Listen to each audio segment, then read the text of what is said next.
Greetings, welcome to Extra Hours. Here we are on a Monday evening in the States, Tuesday morning for me, actually, and I'm in a different location, down in Mount Gambia, South Australia, right down the bottom of the South Australian coast, and it's where I grew up actually. 18 years I spent here, and this behind me happens to be a picture in this meeting room that I booked, happens to be a picture of the Blue Lake. So that's something to Google, Blue Lake, Mount Gambia, and you'll see that this it's a crater that has limestone all around, and the limestone filters the water that fills into it, and it gives a blue tinge to the water. It actually looks blue, and changes color, different shades of blue throughout the year. So that was something that you didn't know you were going to get out of this video. Luckily, we have 5 other people to talk about things other than Mount Gambier here tonight. Guy Cochran from Seattle, Washington. Hello, Guy. Hello. I would love to see that blue water in person. We have something kind of like that up here that is very, very blue. It looks spectacular on video and on photographs. So I'd love to see that one though in person. Yeah, everyone says, have you pushed a filter on that? Or, are you pushing the saturation in your photos? It's like, no, that's actually how it is. So there you go. And then we have John Wallace, who will be affectionately known as John 2 tonight, which will become clear. Hello, John. Hello. It's good to be here, Grant. Have you recovered from CrowdStrike? I mean, you recovered very, very quickly, but everything's just in the IT world. It's just nice and calm now these days. It's never calm, but it is moving along. So, in IT, there's always something broken. We're always working on something, but it's moving in the right direction. Onward for us. Nice. I just got back from vacation, so I'm nice and recharged and ready to go again. Very good. We've got a couple of Texans with us tonight. Nigel, how are you, sir? I'm great. I've never been to that part of South Australia, which I'm a big fan of South Australia. But I have been to the Blue Lagoon, which sounds fairly similar in Iceland. But in that case, I was told afterwards, the Blue Lagoon in Iceland, which is full of salts and minerals to make you better, is actually the waste product of a heat exchange unit. So that's just a lovely thought to relax to. Oh, yeah, exactly. That sounds like the river in Paris, right? That has been making the athletes sick. Yes. That wasn't ideal. So then the other Texan who sounds more like a Texan is 1F Jeff. Hello, Jeff. Well, I take that as a compliment then. I have the perfect English, right? Yeah, the perfect English. No accent. Texan, just straight up Texan. And as long as we all understand that that's where I'm from, hey, we're gonna along fine. And by the way, we have a blue hole here, not a blue lake. We call it the blue hole, but Okay. it was a quarry, a limestone quarry, similar thing. Uh-huh. Looks exactly the same. Beautiful, absolutely gorgeous blue water all the time, There you go. and really cold most of the time.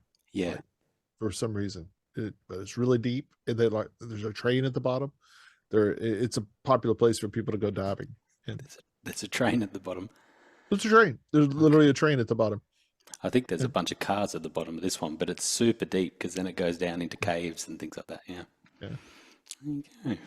Well, and then our last panelist for today is a debut performance on the Extra Hours, but not to office hours, and that is John Idelson. John 1. Hello, sir. I've never been called John 1 before. This is a new experience for me. Anyway, it's good to say hi to the crew there. Our Blue Lake would be Lake Tahoe, which is not as blue as yours, but it's still a beautiful deep lake and cold like the one you were talking about, Jeff. And there are a few things that are on the bottom of that lake. In fact, it has the only underwater guided tour in a state park. So some of the boats that were used to build some of the mansions for the railroad barons, after they boated everything to the one side of the lake to the other, they sunk them, and they've become little fish sanctuaries. Emerald Bay, if you want to go take a underwater guided tour. There you go. Look at this, all this extra information we didn't think we were going to get. Now, John, your experience, you would definitely be the most experienced Zoom user on the panel, and arguably in office hours as well, right? How early on were you using Zoom? You know, I don't know whether that just makes me an old guy. I started with Zoom in 2012 in a beta group before their launch in January. So the Zoom team was at EDUCAUSE, which is a higher ed conference, and they were in the startup alley. And I did the typical university thing, we need you, but with my palms up because we never have any money.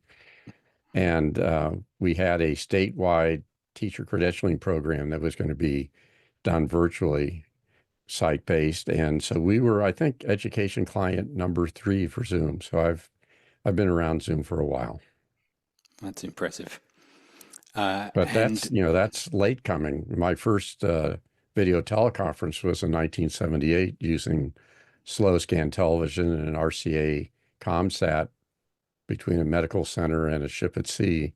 So, you know, this interactive stuff's been around for a long time. Well, it's a couple of years before I was born, so that's impressive. That hurts. The start, the start for me was real video, and seeing like you know, a real video stream, and it was very low res, you know, a couple of hundred pixels, and it was only a few frames a second as well. wasn't amazing. So you probably had a better experience in the 70s with the Well, satellite. I don't know. We had experience there. I was between the, you know, commercial broadcasters and the computer science people. And so the computer science people were so happy they got a postage size stamp with movement, and they're, you know, come look at this. And then I'd have to roll in a big television set and say, yeah, see this? And that was pretty crappy television because it was NTSC, but it was sure better than the postage stamp that the computer science guys were trying to pull off as video. Well, I will give a little tease to an interview that I did with you, John. I tried to start a podcast, which is still there. I just never told anyone that I was going to be doing it weekly. But I have got a couple of episodes there, and you're one of them. And we did step through some of the highlights of your life. And so if people are interested to find out more about Professor John Iddleson, then you can find that episode. If you looked for John Iddleson is great and Grant Whitehead, you'd find it on YouTube somewhere. I don't know how great it was. It ended the show, but, you know, whatever works. But I'm a retired professor, failing retirement, a professor emeritus at CSU Monterey Bay. So I still get an email address and get to use their Zoom account. I'm sure that you could get yourself a Zoom account pretty easily in one way or another. All right, so we've got a couple of questions. I say hello to people in the chat, people that are watching again tonight. One of the things that we're really messing around with is Vector and Viz and playing with the software for doing cloud production. And it's one of the reasons for us doing an evening show is to do it in a different format. And so that's one of the reasons that we're doing this. But we love connecting at night as well for people. So if you're stumbling across this, we also meet at 7 o'clock Pacific AM every day, and do a couple of hours every day where we're talking through different sorts of production and media technical production and media content and that sort of thing. So that's what we're looking at tonight. We've got a couple of questions that have come through. Guy, what's our first one there? We got one in from Alexander Knight in Port Coquitlam, BC, and he asks, in DaVinci Resolve, when generating a LUT, what is the difference between a 17-point cube, a 33-point cube, or a 65-point cube? Nice. Now, on this panel, I'm going to guess perhaps Guy, you'd be the closest to knowing anything about this. No? Anyone else? This is too technical that we haven't played around with. I can answer a bit. John? Okay. It all comes down to color points. So there's like, what is it? I took a notes over here. 274,000 color points on a 65-point cube, where there's only 35,000 on a 33-point. So it all depends on how accurate you need that color to be, and then how many different shades you can handle, points of reference within that space. It's also going to determine by what your camera or LUT box can actually handle. So different LUT boxes can only handle probably the smaller standard. Some cameras the same way. So just think about that. Understand what your camera can use and use that from there. Nice work. It's a good answer. But Alex, I'd encourage you to ask it again when you see some other panelists as well. But that was a great answer. All right, next question. Next one in from Douglas Carmichael, and he asks, France Televisions broadcasts the Olympics in 4K HDR while NBC used 1080. What are your thoughts on the differences between these markets, and what might be the barriers to widen 4K adoption in the US? Yeah, nice. Jeff?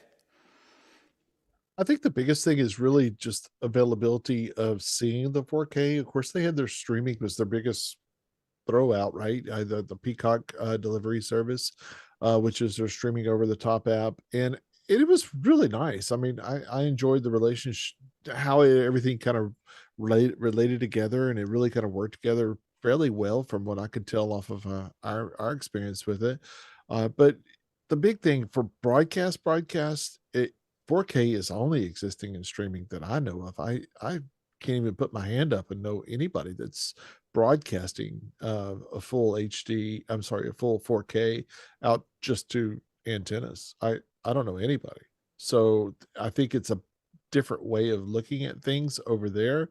It is more common to have free to air type of content overseas than it is here. I mean, we get 3 channels. Even I've got a really big antenna that I put up to compensate for not having local channels at one time. It's like these huge, it's inside my attic, but it's huge. And the problem I have is I can still only get 3 channels because there's only 3 channels I got 3 channels and I get like 20 different Mexican channels. For some reason that sub channel, it's one channel with 20 sub channels, but yeah, it's not very good. And I don't understand Spanish that well. I just speak Texan, not Mexican. So. And they're all digital channels, now. There's no, John too. I would say USA did carry it. So they had the 24/7 stream in 4K HDR. They delivered that to major networks, Comcast, YouTube TV. So you could have caught it like that. The real answer is nobody cares except for like us and who's watching this show. Like there's not that many people doing it. So why broadcast on their main channel? They're typically delivering 1080i, so they at least gave us 1080p for the Olympics. Woohoo for us. But it did look a little bit nicer than the typical stuff that comes across the channel. But it was available in the US. It was just pay to play. So. Yeah, right. Nigel, as a Formula One fan, have you watched that in 4K? I don't believe I have, but because I actually don't know whether the Formula One app is 4K. I don't know. I should check. I wanted to sort of answer this on a more philosophical sort of level, that I suspect in France, TF1 or one of the state-owned channels may well have broadcast in 4K in the same way that I'm fairly sure the Japanese Nikon probably did, and a few other state broadcasters used the Olympics to really test the next generation of technology. And they claim, we broadcast 4K, all these great things. The fact that 3 people got it is not really the issue. The issue is that they have to test it. They learn to use it. They play with it. And the Olympics produces great content. My guess is there was 8K being recorded at the Olympics. And if you go into a television store in the next couple of years, that's the footage you'll probably see on your 8K TV. So I suspect some of that state broadcasters testing the technology. I think the better question about the Olympics is how could I turn off the NBC commentary team? Because it's just awful. I'm very lucky. I come from watching the Olympics in the UK, where the BBC, whoever had it, actually put a fairly decent commentary team on. But the closing ceremony, I didn't see the opening ceremony. The closing ceremony with the NBC commentary team, I would love to be able to turn that off. Maybe if I had Peacock, I could have done that. I don't want 4K. I just want inane drivel off. I'd have to agree completely. Yes, absolutely. So, but even on some of the sports, I was like, this is the best. This is the best we could find.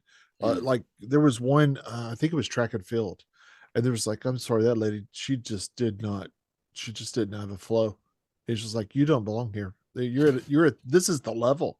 I mean, this is the top, and this is the best we could find. And volleyball, there was a guy on volleyball who was like, you've never watched this sport before. Right. Beach volleyball too. It's like, you've never watched this sport before, have you? Yeah, there was a little bit of that going on. Some of you may have seen the breakdancing and the Okay, I have to. No, that was a travesty. That was a travesty. No. We have to discuss this. Was that because all I've seen is the clips, and I've seen the Twitter and the tweets and the twaddle and stuff. Yeah. Was that real? I mean, did she Australia forever ever on Australia? Was she real? Was that? What was that? It's all legitimate. Yeah, it's all legitimate. But yeah, it was quite something to watch. What's amazing, I think, is that no one will remember who won the breakdancing, particularly the women's. But they will remember the Australian competitor who didn't get any score at all. And so what was interesting and what reminded me of it too was the commentary was particularly bad too, in that as you're listening and they're not adding anything to it. It's like, give some sort of background. But what is interesting about it is that it's in LA in 28. Breakdancing is not part of it. Yeah. They've already decided it's like, that. Really? Yeah. And so it was the first time that it was in Paris, and the host city actually chooses what all the sports will be, and there apparently it was ballroom dancing. Some sort of organization was the one that organized to have break dancing added or put in the application for it, and so it wasn't the typical breakdancing organizations that understood it all, but it was ballroom dancing who's trying to get trying to build in some support and sort of push it through, starting with breakdancing to get ballroom dancing. I think what really happened was somebody lost a bet somewhere. And then that person was like, but wait till we can get the person from Australia. I bet you I could get them in there to really get people to watch it. And John Snyder on the messages says we shouldn't attack athletes for doing their best. And I want you to know I was not attacking an athlete for doing their best. No. That was not an athlete doing their best. That was someone making a mockery of the Olympics. And I think there's a big difference. Do you know what? I don't think that in any of the sports, even the subjective ones, the objective judging is the ones that I like. They're the fastest. They're they got the most points. As far as, most goals or, whatever it is, they're objective. The subjective ones are always a bit tricky, I think, like the diving or the gymnastics and things where the judges have to say subjectively that was better than that. So then again, breakdancing is the same. And what she was saying is that she was trying to be creative and she was doing a creative thing, and that's not what the judges were looking for. And I think I get that, but it's not the place to be creative so much. You're actually needing to understand the technicality of what the judges are looking for and go for that. The other thing is though too, that, and I heard a judge talk about it, and they were just like, it's a battle. They're judged between the two people that are there, and each time the other person was better, like significantly better, and that's what happened on that day. But she has actually competed in Australasia and done very well in the same sort of battles. She's done better than others, and she was the best that we have. So anyway, it's far off topic. But back to the 4K. I have seen we have like a pay TVs, essentially cable, which is Foxtel, it's called here in Australia, and they do broadcast in 4K, and so then we get to see things like Formula One. And where I've noticed it, Nigel, is when going to a pub or something here where they'll have an 80-inch screen on the wall, and it's in 4K. And where you really see it, it's all the graphics that Formula One is amazing for, right? All of those graphics packages and things that come up all the time just looks so sharp and nice, in 4K. You walk past it and it kind of knocks you over with, how sharp and vibrant it is. So I would have appreciated it. I didn't have an option to be able to watch the Olympics in 4K, but I would have liked it because talking about on-screen graphics, watching the basketball, the score was particularly small. I thought, and I was looking on like a 32-inch screen, right? Arguably, that's small, right? If it was on a 65 or something, it would have been probably fine. But it's interesting to see when you look at the Olympics replays from many years ago, how different the on-screen graphics have gone. Where the score used to be huge down the bottom, and it's gotten smaller and smaller and smaller as our resolution has gotten higher and higher. Graphics have gotten smaller and smaller and pushed up into the corner, and it really has changed a lot. I would disagree, actually. From doing all 12 years of tennis and beating the gaming circuit, it was I was struggling all the time. It was like, this is huge, because they wanted it, because their primary delivery is mobile devices or tablets or whatever. Okay. They wanted the size of the lower third for scores or any of the pop-up stuff that was slabs or big big graphics. It was actually oversized compared to what we were doing in TV. Do you think that for the Olympics? No, just what we were doing. Just in what general. we were doing in general. Right. Now, from what I saw in the Olympics, I really honestly, it felt normal to me. Mm-hmm. But I work on I watched on a proper TV, this 75-inch. I didn't use like a little tablet to watch most of it. So Is it Texan TV? Was it? Is that what it was? Everything's bigger. everybody has that. Yeah, of course. Everybody has the same size. Yeah. Nice. All right. Next question.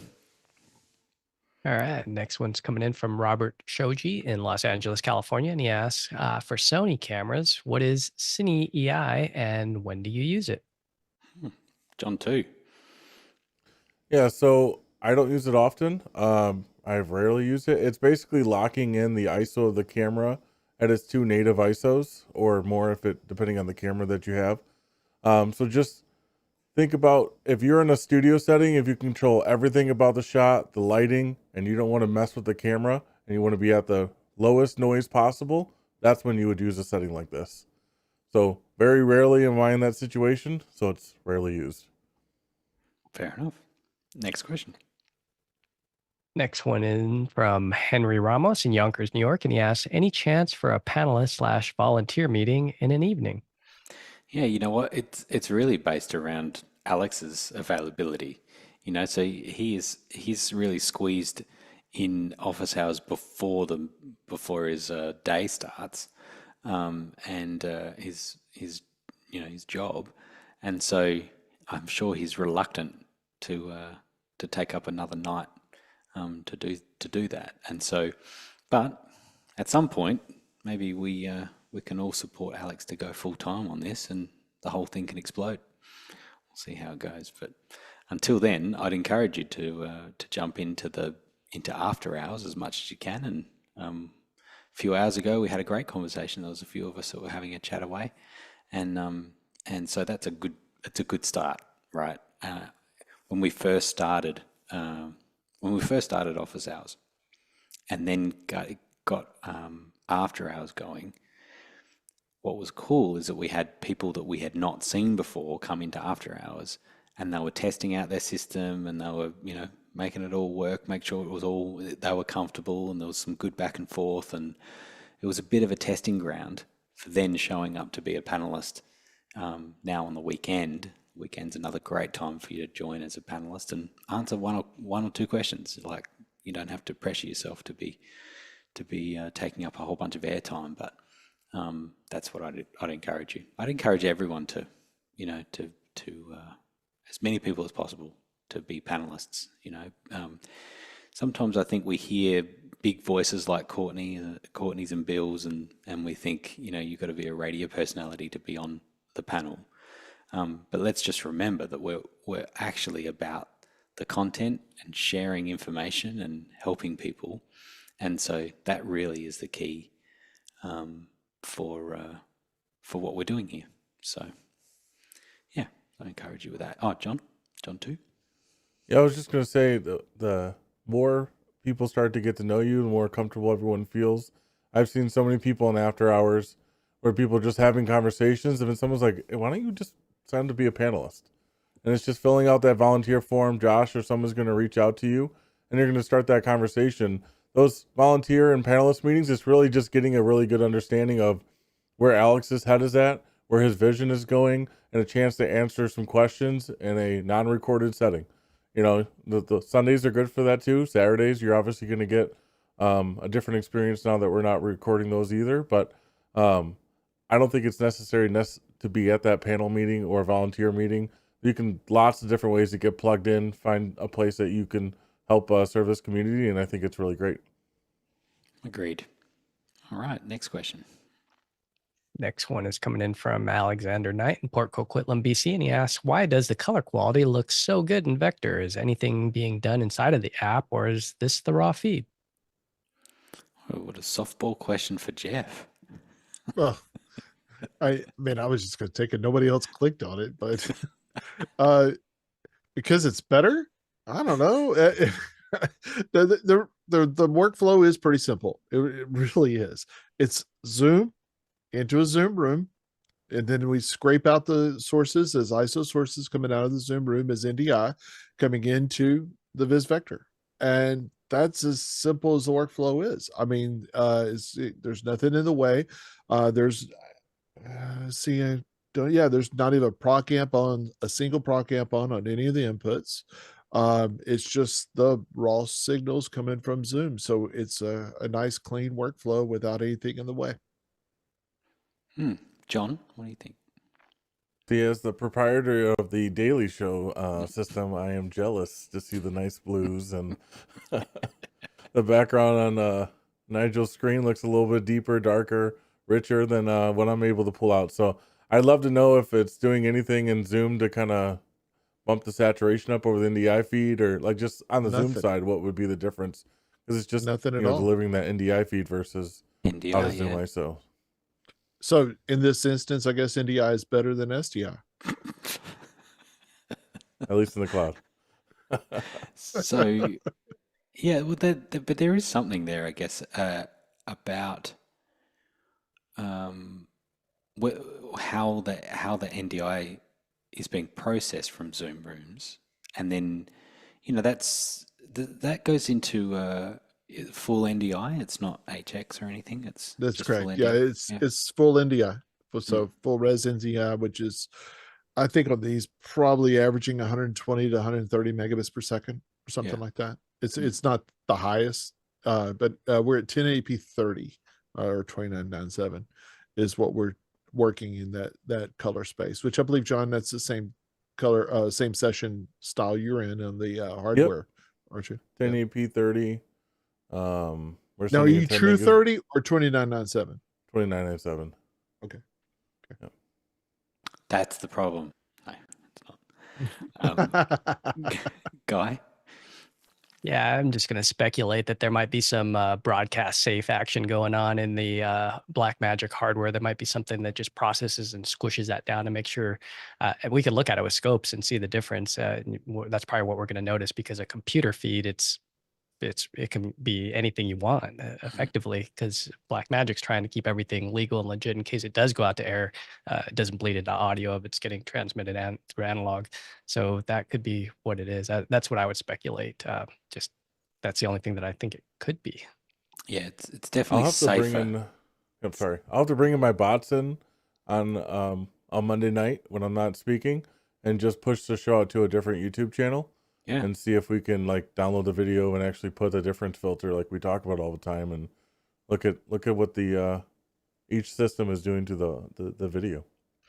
That would be great. I mean, this is what we're trying to do is sort of compare the different models of doing things, and the more technical analysis that we can have of the different systems, the better, right?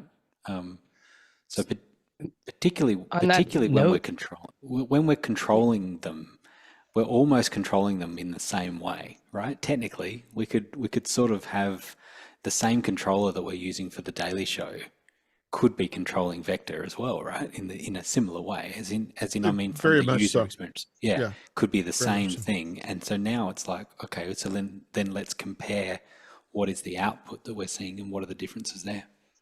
Guy? yeah, I'm curious too how hard it would be to push this to 4K. I mean, so for some of the 2-ups and when we're in our gallery view, and if somebody screen shares, how hard is it, Jeff, to just, is it just changing the resolution and that computer that you've got it running on, no problem? Well, yeah, on the session part is no problem at all. So you could create a higher session quality. So all the sources come in will be either up-resed or down-resed to fit whatever the session is. So if you are in a 1080p 30 as we are now, if I could bring in a 4K session or 4K source, that's no problem. And so it'll downsize into that 1080p. I'm not a fan of going up, so I wouldn't want to go into a 4K unless I had 4K sources to start there. Now, if we knew somebody, what's holding us back from doing 4K into this, the exact meeting right now is Zoom doesn't do 4K. So 1080p is our limit. If we knew somebody at Zoom that could get that increased, maybe next week, that would be So, great. Just turn. so what would it look like if we were to do some kind of delayed SRT where we had like a 2-second delay, but we still met inside of Zoom and still Could did be everything done. that we're doing here, but then a second parallel encode would go up 4K, and then the TD would still be Yeah. cutting in 4K. I'm cutting actually separately right now. Just I have a different system up besides the one that's feeding the YouTube right now. So we're just running them in tandem. I have in my Zoom room is going in and pulling out the same exact sources off the Zoom platform and creating NDIs into ours. So I was just curious, so I started looking at my waveform and vector scope in there just to see what it looked like, and if it looked like we were pushing our levels, and we're not. We're well within legal means. But back to your question, is it can be done, and I've worked out the math to do it. I just haven't done it in a show yet. Maybe next week or the next week we could do that, because all of us would have to have dual encodes, which is something that not everybody has the ability to do. So you would have to have a Zoom coming in, which I guess technically that could be something. It's just conversational and just your audio, really. But then the video would be cut a second, maybe a half a second to a second later. It's not 2 seconds by any means. But I think a second would probably be about the most I would want to push it to be delayed. But the TD would cut off of the SRT, even though it's tricky. So it's tricky to do that. I know that Jonas and a couple folks did it a few years back, and they pulled it off. There's a video up of them doing it with some Epiphan pearls, and the beauty with the TD was that he knew what was coming. If he was able to listen to both at the same time, he kind of was able to lag a little bit on some things. And if somebody was just going to do like okay, and they just wouldn't even go, a little short answer, it's not going to go to them. So in this format, I say it's harder than some of the other format. Like in our sports format, we're 5, 6, 7, sometimes as many as 20 seconds behind.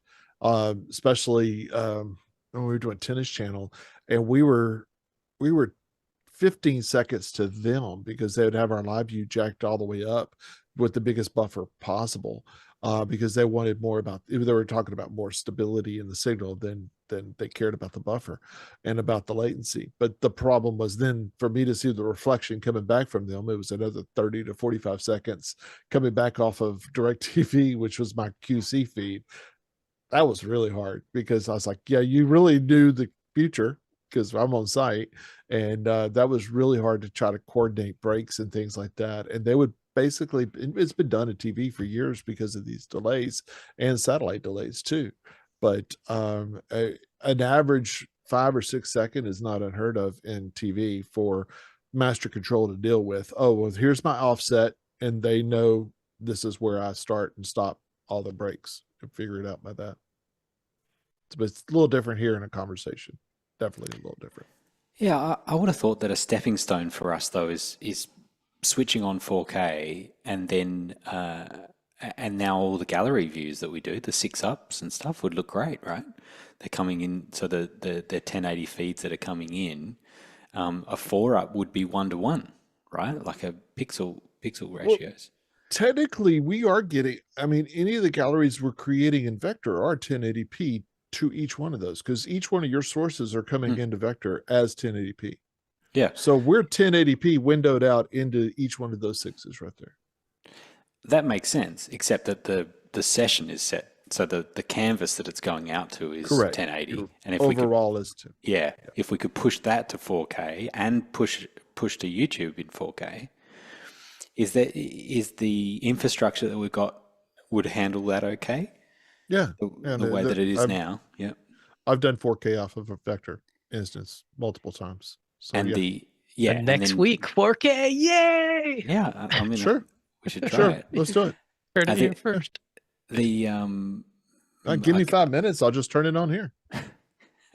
I guess Well, the stream would have to be, the encode on the YouTube wouldn't flex. I don't think it would up No, the resolution on the YouTube. No, I'd have to go to another entry Separate point one. in order to do that. Yeah.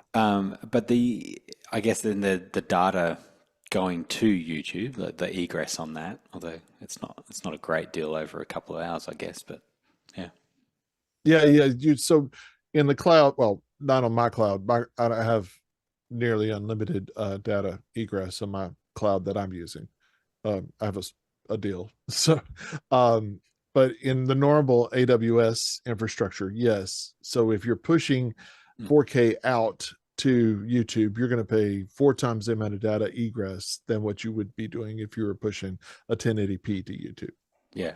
And then as the TD, do you think that they would want to have more 2-ups just to flex that so that, like right now, Grant's nodding his head, but you That's can't right. see him. But it'd be great if somehow we had more MEs set up. What is the Mac? It's software, so it's unlimited, right? We could just, or what do we got? Technically is, yeah, it is technically unlimited as far as the layers and what you can do. Yes.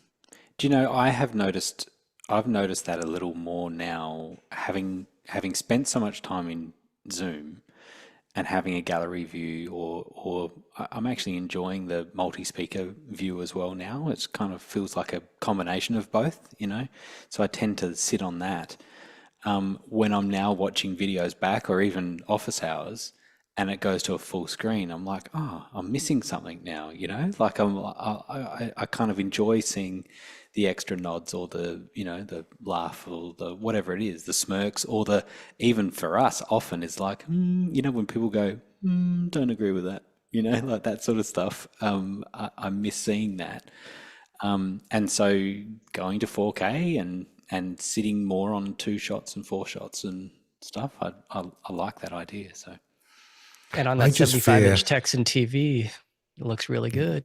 Yeah, I just fear that I wouldn't look any better in 4K than I look in 1080. In fact, 360 would probably be my preferred transmission. all right, so we need to put Nigel just small in the corner each time. Never go full screen with Nigel is the request. There we go. Ryan's just saying in the chat, if we bump to 4K, what delay are we currently running in YouTube, and does that change, Jeff? Do you know? I'm not positive actually of what that would end up being that much more. It can still do normal latency, so it won't change that. Yeah. 15 seconds. Right. Yeah, so nothing like you're not going to see it a minute later or anything like that. It'd just be normal. No. Well, and generally we're totally fine. We're answering questions 10 minutes after it was posted and things like that. So it doesn't affect us, unlike some other different type of content. So, all right. Next question. Next one in is from Josh Kaufman in Pittsburgh, PA, and he asks, I've managed to get my DJI Drone RTMP stream to pull into OBS using an Engine X server. The latency is around 3 seconds. I'm interested in improving the latency if possible. Would an FFmpeg or server config solution potentially help? Jeff? There's a couple ways I could suggest improving that. Probably the simplest and definitely the geekiest, without a doubt, is Nimble Server. So run it through Nimble Server, and instead of NGINX server, it's really not helpful. But Nimble Server is a true streaming server, so it's by Softhelm, and by doing that, you could actually flip it, receive it, and then flip it back into WebRTC, which is going to be phenomenally faster. So time to get your chops on the AWS instance and spin up a Nimble server. And if you need help, there is a great guy in the OH community. His name is Jonas, and he's played with the Nimble servers every once in a while. So he would be glad to help you, I'm sure. You're volunteering his services. I would have thought that Sienna would have had something that would really have helped that out. You don't have to check that out. There's a possibility. That's There's probably a possibility there. Well, you didn't think I could go a whole answer without saying it? Is that what it is? Exactly. I thought there might have been a plugin that you can plug in directly into the DJI, and it outputs NDI, and it is an interesting thing. I guess because he's pulling an RTMP, there is always going to be a delay in that. And anytime that I'm doing with our drones, anytime, we're taking a tap directly off. So we're pulling HDMI, which is the only thing available on it, pulling HDMI directly off the controller, and then I'm going into an NDI converter and then dropping it on the network wherever we need to go at that point. So I would never want to use RTMP necessarily for distribution purposes. Yeah, and the way that's actually there's a limitation on actually getting that delay down further anyway, just because of the nature of RTMP, right? That is right. That's absolutely right. Yep. All right. Next question. Next one up is from Craig Kadoki, and he asks, how does Vector manage 5.1 plus audio?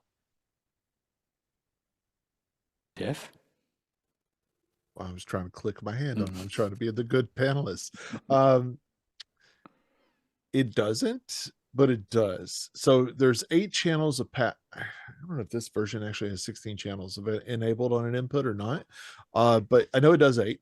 I think I think it'll pass 16 channels is what the deal is, but you only have access to the first 8 in the GUI.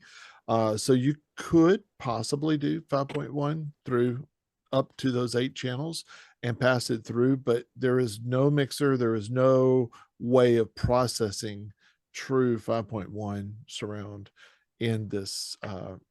Like there's one slider per channel. So you would have sub channels that are in the GUI that you can see 1 through 8, but then there's one slider for all of those sub channels. So it's not for doing surround by any means. I would lean towards other tools, SSL, using NDI or Dante audio into that. And then possibly there's this other software platform called Sienna that could do that. And there you go. And then also there is Llama Audio, which we've had on office hours before. They are going to be, my beta already supports it, but I use Llama to do a lot of our audio mixing. Yeah, I was thinking about it, how it would separate. You would separate out video and audio at that point, and then marry it back together. But I couldn't think of any video production software that has 5.1 support in it, within the switcher, right? Not that I could think of, software or hardware, really. I think it's all separated out. But that would be nice to have it someday. All right, next question. Next one coming in from Bo Cordell back in Charleston, South Carolina, fresh from Paris. How could AI/LLMs improve the office hours or extra hours workflow? What would be the killer AI app for live shows? It's a great question. Guy? Yeah, I'd love to see just what we're seeing in Zoom now with the new workspace, where we're able to get that what do they call it, multi-speaker view, where the people that were last talking, I'd love to see the AI like bubble up. In our case, we're raising hands, so we're kind of mechanically doing it, but some kind of intelligence that just knows what's coming up. So if there's some head nods from like you and Jeff, somehow it just gives the TD an option of like, hey, there was movement here, so I'm going to populate ME3 with these 3 heads, and it just does it automatically and gives me the option. So as the human, I see options, but they're bubbled up from lots of other decisions that, based on how the show's gone in the past, it recognizes patterns and is able to bump those in front of us and boil them up to the top. So I'd love to see that. And I think that's where we'll go eventually. It's just a matter of time. Jeff? I would agree. That's kind of what I was thinking. Is more or less of pixel analyzation and figuring out certain movements that are happening. I also have been working. I've actually worked on a platform that we've been working on. We've been using something that's tied into comms, and I was like, AI and comms. What is that all about?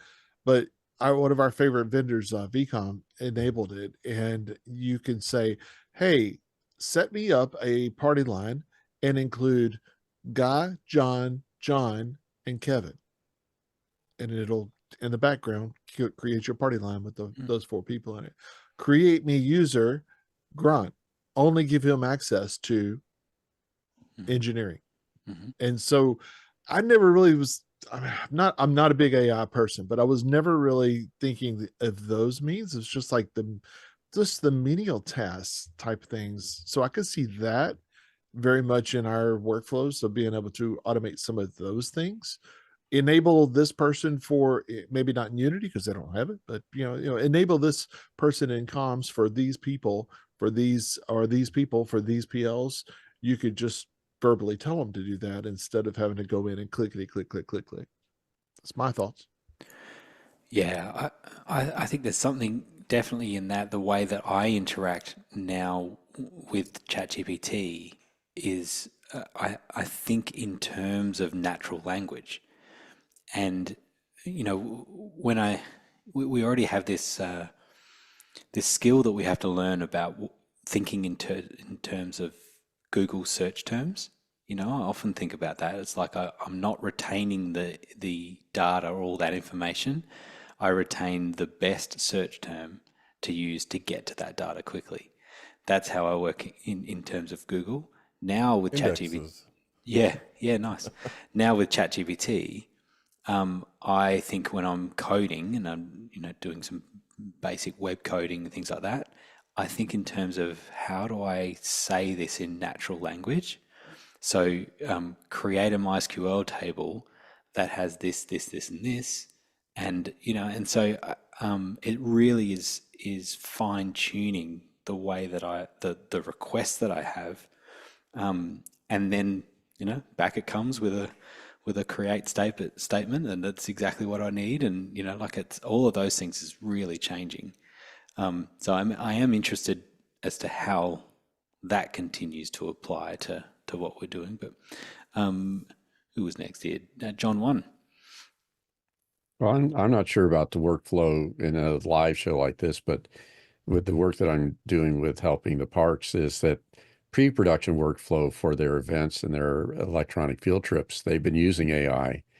And an interpreter might be working with a 4th grade class and wants to do a similar program, and now it's going to be a high school class, and they'll put their presentation in and rearrange the content or the language.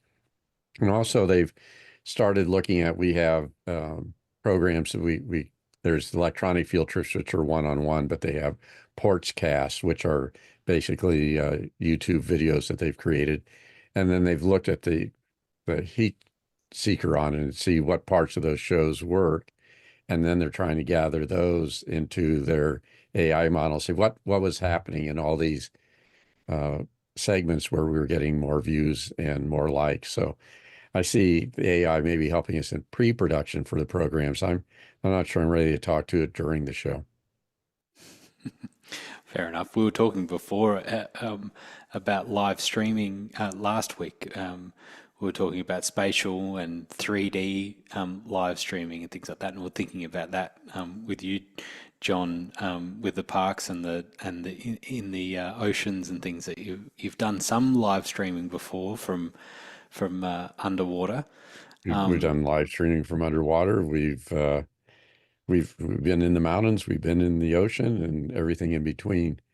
But I watched that show last week as I knew I was going to be on this show, and I was wondering, I don't have the goggles, but it was very strange. You know, I don't know what it felt like for the people on the show, but for me, I go, could I be on that show and have my hands floating around? And but I did like everyone seemed to be fixed up a little bit more. You know, the softening, the Googles make you look younger, and that part I could use because I'm not getting younger at this point. I'm sorry, you've got to look at me like this now. That's what I hear from that. Yeah, it was different, and I don't think that I could do that all the time. Seeing the personas they're called, but what I did notice is the consistency of the audio. If you go back and listen to last week's, the audio is actually really quite good for what it is. You know, microphones in the headsets. It was pretty good. No, it's pretty amazing. And if you think, you know, we're talking workflow, just think about it when the workflow is all, if we're all in goggles, it's all being controlled, color control, audio control, and getting, you know, extra notes to us in the pop-up screen. You know, and here I'm looking at the Makana and looking at the scrolling up and down, but it'd be great if the goggle knew, oh, John, get ready. This is, or we knew who the expert was and would cue them up. Yeah. So AI is a big buzzword now. And my daughter works in the VC area, and she was complaining that every proposal comes in has AI, whether it has any connection at all. And, you know, she's not worried about AI, you know, artificial intelligence. She's worried about natural ignorance, which seems to happen lots of times when she gets pitched. Fair enough. Back to that AI question, John, too. So I worried that, you know, does office hours exist if people just start typing in their questions in the ChatGPT? The other thing to start thinking about, really, like killer app goes, like load all our videos that we have on YouTube into a database and be able to ask the question and virtual Alex can answer. Yeah. I mean, that's really where the power comes from of us doing 1,000 shows or whatever it is now. Like almost anything you can think of, you have somebody with experience answering that question and providing useful information to solve a problem you're having. Being able to do that on the fly, that would be invaluable for anybody in the tech space. Yeah, and then you could also ask it, hey, give me a random Alex farm story, so that I can, you know, right? You How do I just make get- popcorn again? Tell me the Alex story about the fire, the what was that, the fire, oh, what's that thing called that he had The hooked up? router? The flamethrower. The flame. Thank you, Yeah. you. Flamethrower that he had on stage and that was triggered by the chat. But yeah, John, we've done that a little bit with Obvio that I do with Blue. We have a bunch of videos that we were teaching people how to use the platform. We took that and pushed it into all the transcript and pushed it into ChatGPT as, you know, you can make your own. You can kind of make your own little, I don't know what's called, its own ChatGPT Instance. little instance, yeah. And that works surprisingly well. You then start asking it questions based on all of that data that it has, and it's impressive. Like I was saying things, more general questions like what is Ovio, and suddenly it comes back with a bunch of things that's pieced together from these long form videos. So office hours would be incredible use case for that because of how much we've gone over specific things. So getting down to model numbers, and that's what I was thinking when you were saying, do we need office hours if we have ChatGPT? And I think the experience that we have, isn't it often that we hear like, oh no, actually it's Sienna that you need. That's the key word that you need, right? It's like that's going to be the thing that fixes it. Or have you thought that OBS can do that for you? Oh, okay, now it's OBS. Or it's this model number of this particular microphone or something that totally unlocks it. We've all had experiences on office hours like that, where it was like, I didn't know the question to ask. I think that's the point, right? As I didn't quite know the question to ask, and then I heard an answer that was like, that answers a question I didn't even know how to phrase the question, but it was like, that's what I was looking for. That's what's going to be interesting going forward, is those sorts of things. Give me some tips on how to do this, and now, which ChatGPT does very well when you say, give me a sequence of tasks. To get that from office hours data would be very interesting. Yeah, one of our teams at UWM, we had an entire database of all these PDFs that had all of our different guidelines for loans, different programs that are out there, processes, procedures. And we decided, okay, we went and reformatted all those documents to be able to be uploaded into the LLM, created our own instance, and now we have Chat UWM. And so like anything, you're like, oh, would this person qualify for this or run this scenario? And it's going to just automatically pipe that through. And then what we did to our instance is we are able to source it. So you can kind of get around if it's, having hallucinations. Like, no, where did you see that on that document? And it'll actually go and pull that document up and then highlight it where it is.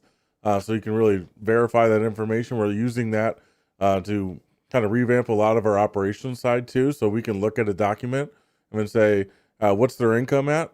And then now an underwriter can just go directly to that spot and validate what it's actually saying. Until you get to the point where it's 100% confident, you can really start flying through files.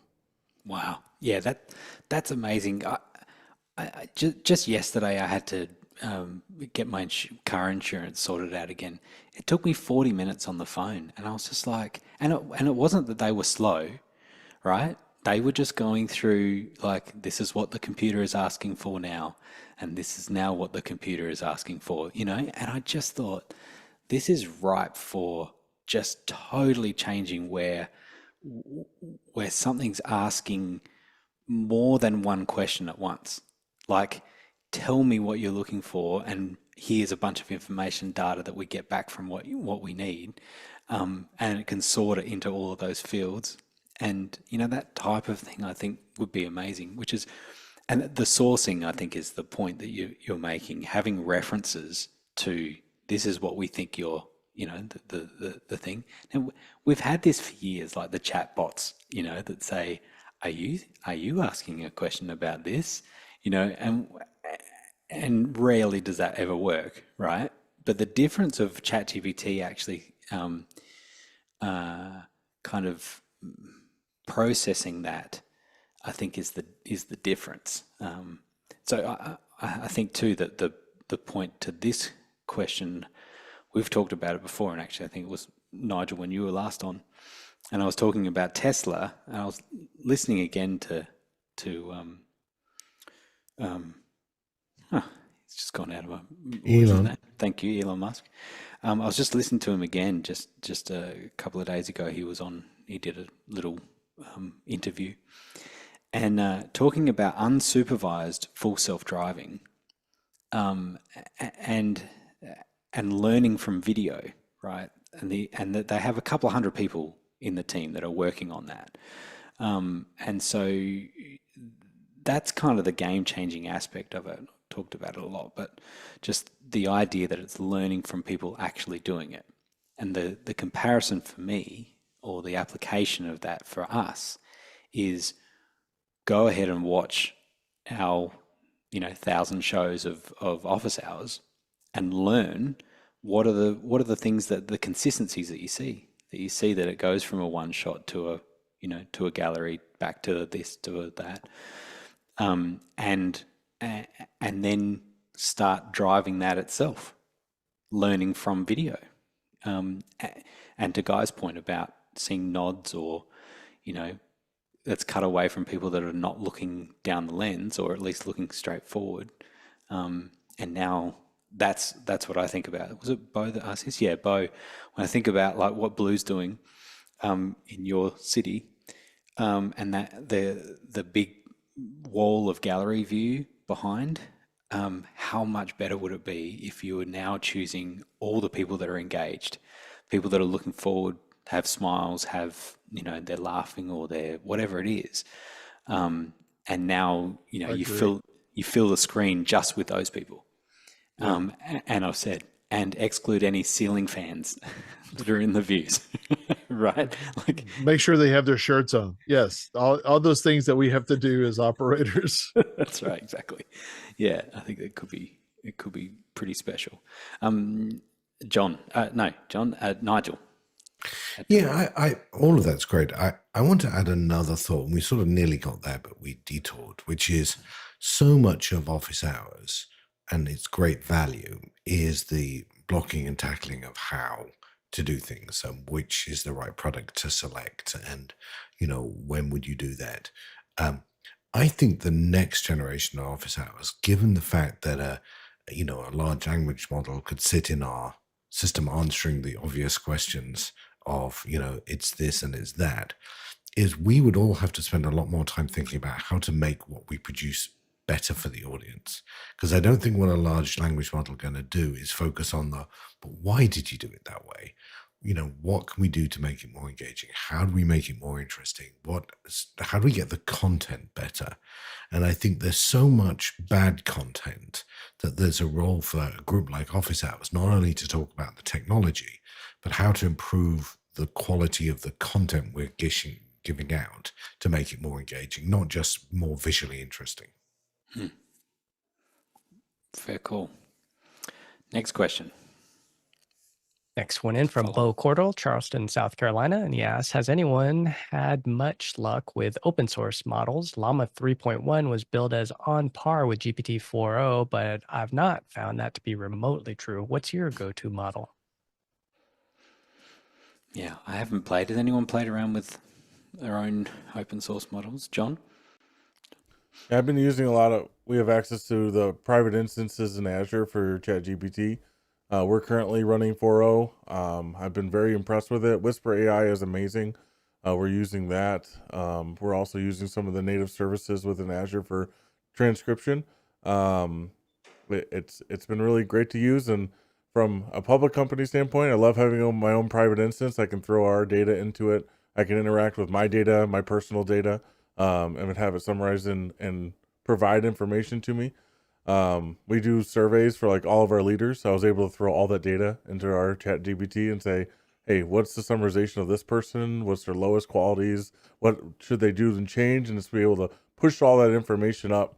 And while I can read through this Excel document that has all this information in it, I don't know that I can come away with the exact same information or summaries, or then start to read it with that intent in mind and think, okay, how would I change this? Or how do I coach this when you're dealing with, 200 plus surveys coming in for all these different leaders? It definitely makes life a lot easier.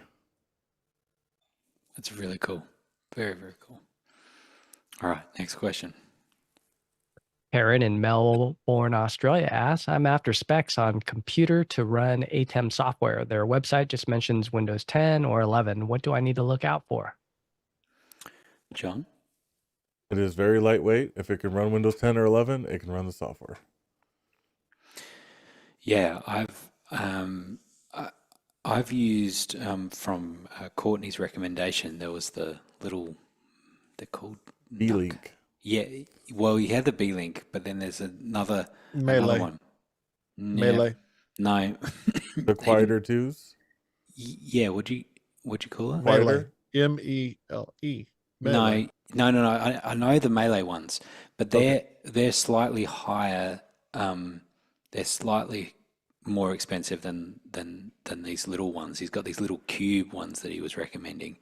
They're just little Celeron, based little machines. They're like $100, and they have 2 HDMI outs.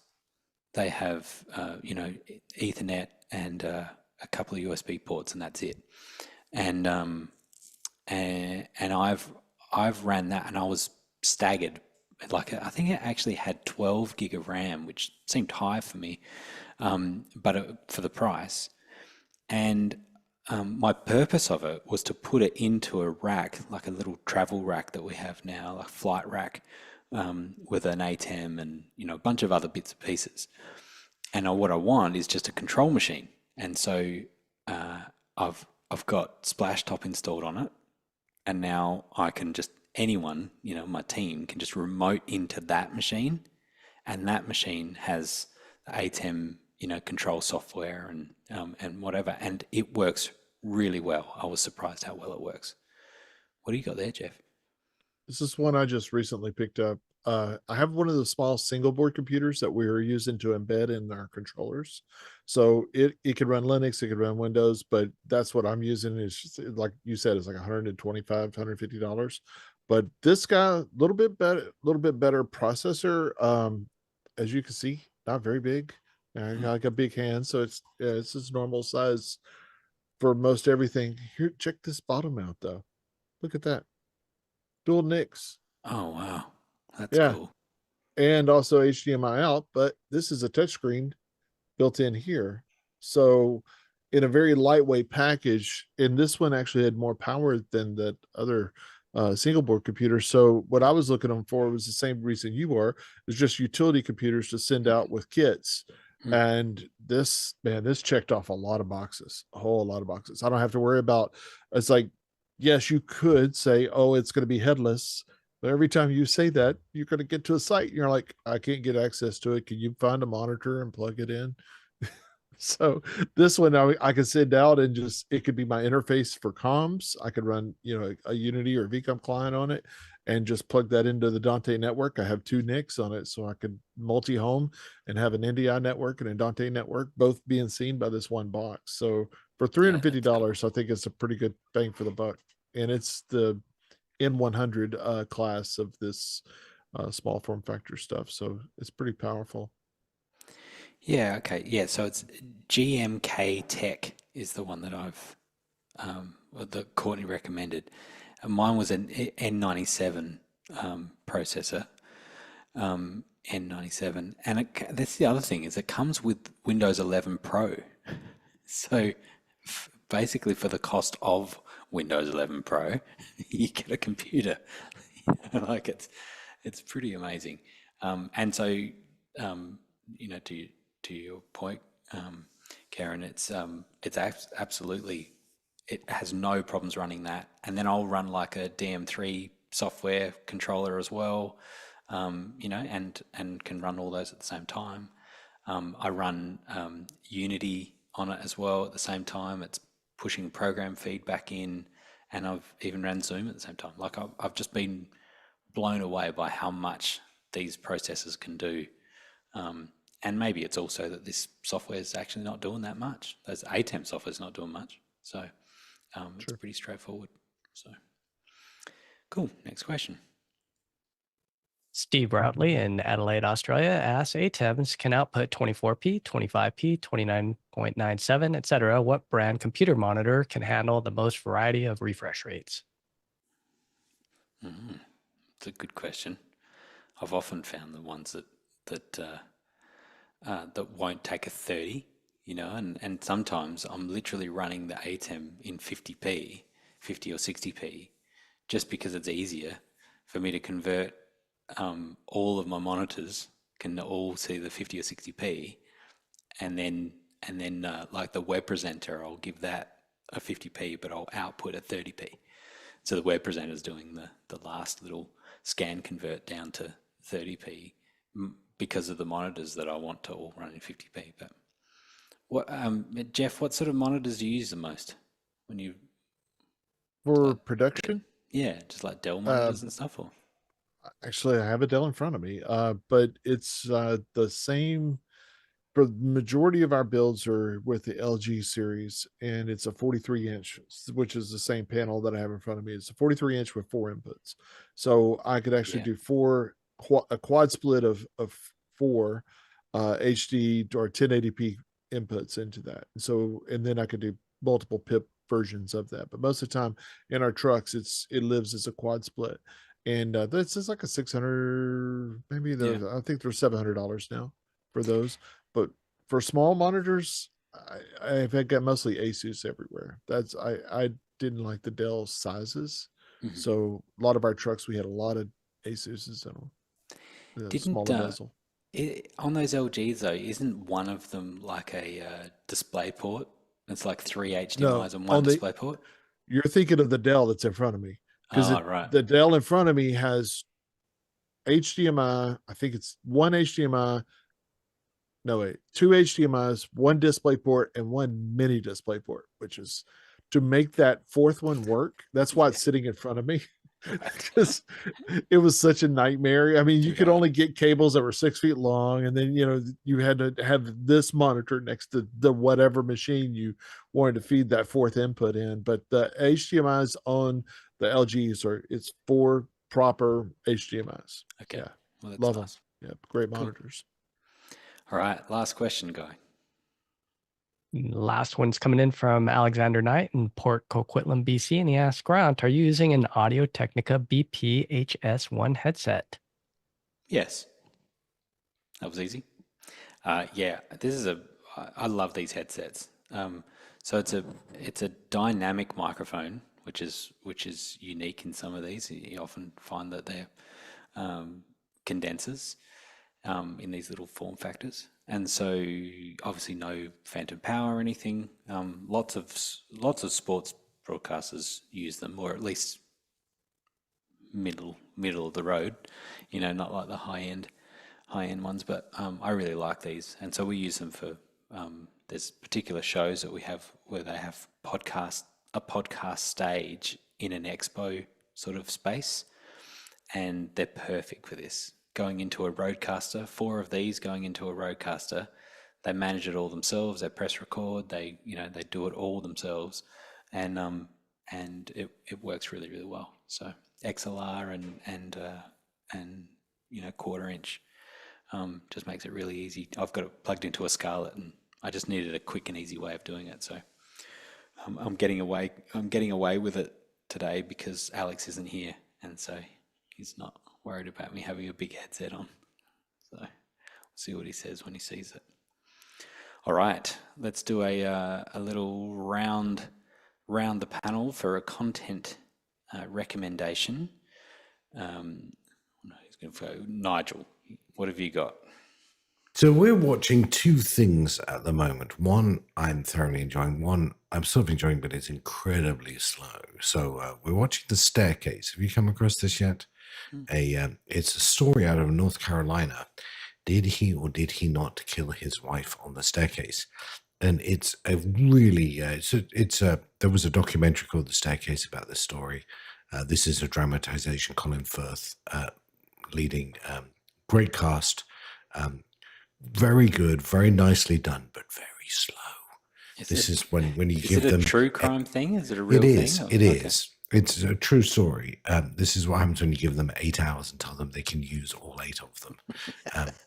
If you want something a little more punchy, we're watching Acapulco on Apple TV Plus. They're half-hour, more family-friendly things.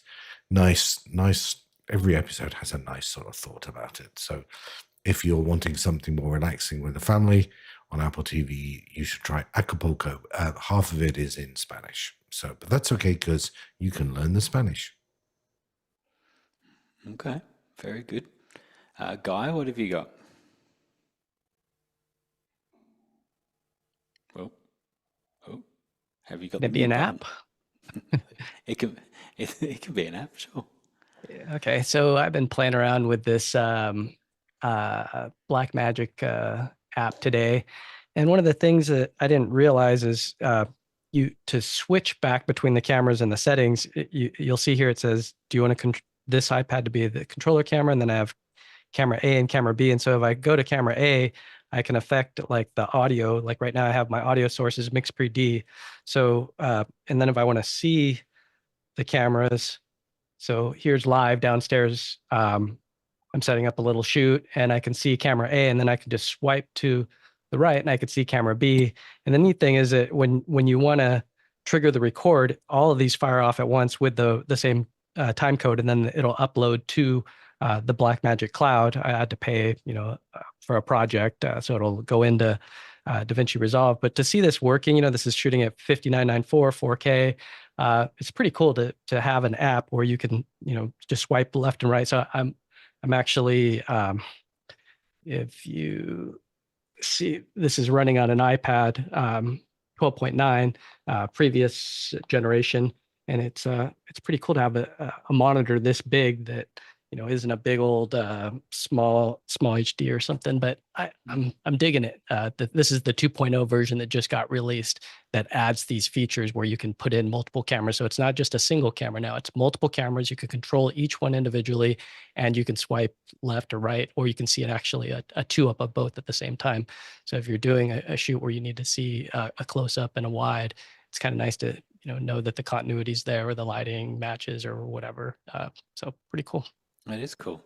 Hasn't Final Cut's got a camera now too that does the same thing too, right? Like a multi-camera. I haven't got to play with it yet, but yeah, No. they're kind of competing. Yeah, they are. We'll see. Yeah. See who wins. All right, Jeff, what have you got?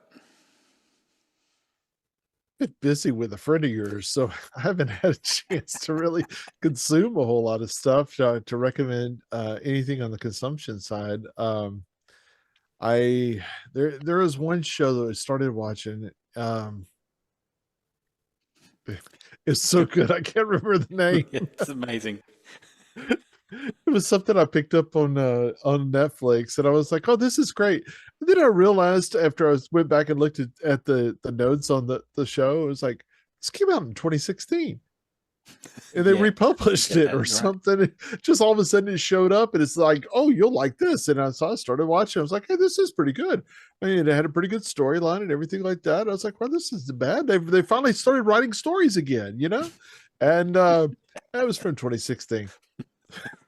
Oh, that was pre-pandemic. That was a Yeah, different world. pre.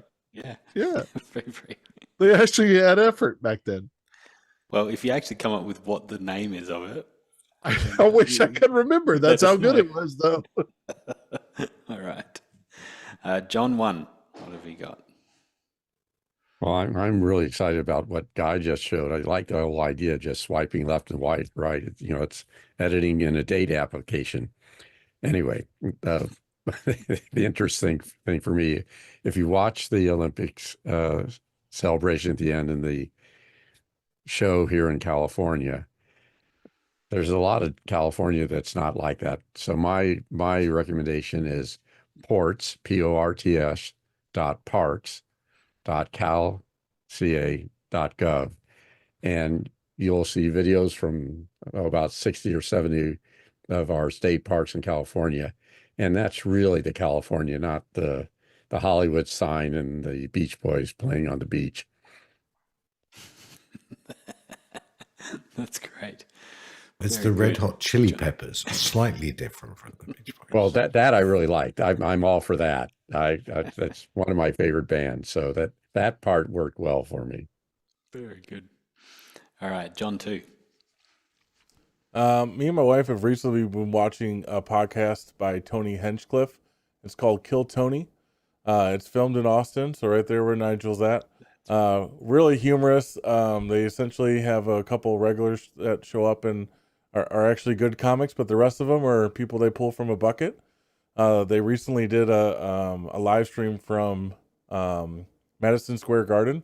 So you can just imagine there's people who've never done comedy before get up on stage, and then the panel, whoever's there, is just roasting them.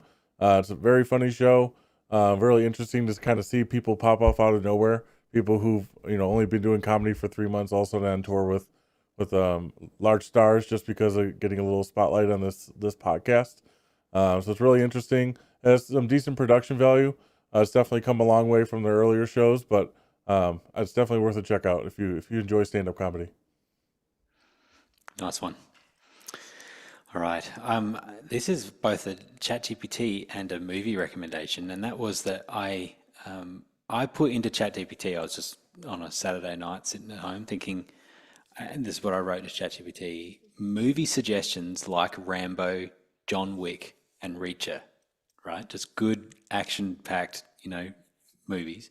So it came back and said Taken, Mad Max, The Equalizer, Die Hard, John Wick, Commando, Lethal Weapon, Extraction, Shooter, all very good ones. Then it said The Raid Redemption. It's 2011, and it's an Indonesian action movie. And I was like, what is this? And so I found it, and I loved it. Like it's just like all those other ones. It's from Indonesia. It's got subtitles, but it's an action movie, so there's hardly any actual speaking in it. Anyway, that's my recommendation. The Raid Redemption. If you liked the sound of those other movies, The Raid Redemption is the one that I really enjoyed. So it was a great recommendation from ChatGPT that was just like, here's something out there that was just like, and it was it's got great reviews and things as well, and so it surfaced it somehow. Everything else seemed like it just fit in the same category, and that was just like something different. There you go. Well, thank you everyone. Thank you panelists for joining us, having a little chat, and the people that have been in the chat and the good questions that we've got. And be sure to join us again next week, 6 p.m. Pacific, and we'll do it again. We'll see if we can do it in 4K next week. See what happens. Why not? Awesome. Thanks everyone. Bye-bye.